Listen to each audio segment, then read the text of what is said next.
చచ్చిపోతూ ఉంటారు, మాకు మరణమే శరణ్యం అనుకుంటూ ఉంటారు. కానీ ఒక మాట ఈరోజు ఈ మధ్యాహ్న కాల సమయంలో దేవుడు నీతో నాతో కూడా మాట్లాడుతున్నాడు. ప్రతి మనిషి జీవితంలో ఎంతో కొంత ఒత్తిడి ఉంటుంది. అది మానసికంగా కావచ్చు, శారీరకంగా కావచ్చు. ప్రతి మనిషి జీవితంలో ఒత్తిడి లేకపోతే మనం సోమరిపోతులం అయిపోతాం, ఒత్తిడి లేకపోతే నిష్ఫలం అయిపోతాం. ఒత్తిడి కొన్నిసార్లు మంచిదే, ఉండాలి కూడా.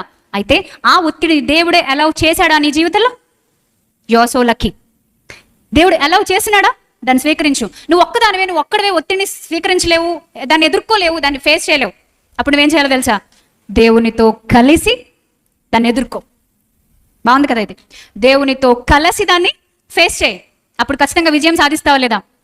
అప్పుడు చెప్పాలి. అప్పుడు మనం ఏమైనా దేవుడు చేయగలడు, దేవుడు ఏమైనా చేయగలడు. మేలు జరుగుటకై సమస్తమును సమకూడి జరిగిస్తూనే ఉంటాడు. దేవుడు అధికుడు, దేవుడు అక్షయుడు, దేవుడు సార్వభౌముడు, దేవుడు అద్భుతమైన జ్ఞాన సంపన్నుడు, దేవుడు ప్రేమమూర్తి, వాత్సల్య సంపూర్ణుడు, దయగలిగిన వాడు, దేవుడు మనిషి చూడలేని చోట చూసేవాడు, దేవుడు మనల్ని ఎంతైనా ఏ స్థితికైనా మనల్ని ప్రేమించేవాడు, ఎంతైనా నమ్మదగినవాడు. కథ మారుస్తాడు. నీ కథ నా కథ కూడా మారుస్తాడు. కంగారు పడకం. కథ ఏం చేస్తాడు? మారుస్తాడు. కానీ ఆయన కథ మార్చేటప్పుడు కొన్నిసార్లు యోబులాగా టర్న్ చేయొచ్చు, కొన్నిసార్లు యోసేపులాగా టర్న్ చేయొచ్చు, కొన్నిసార్లు మోషేకి ఇచ్చినటువంటి పరీక్షలకి ఇవ్వచ్చు. మోషే కథ మారడానికి ఎన్నేళ్ళు పట్టింది? 40 years. అబ్రహాముకి వాగ్దానం చేశాడు బిడ్డలను ఇవ్వడానికి, 23 years అబౌవ్ పట్టింది.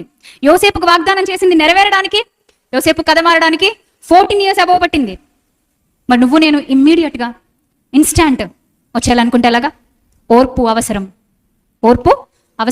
ఆ ఓర్పు దేవుని దగ్గర సమృద్ధిగా దొరుకుతుంది. దేవుడు అట్టి ఓర్పుతో బలముతో మిమ్మల్ని మీ కుటుంబాలని బలపరచునుగాక.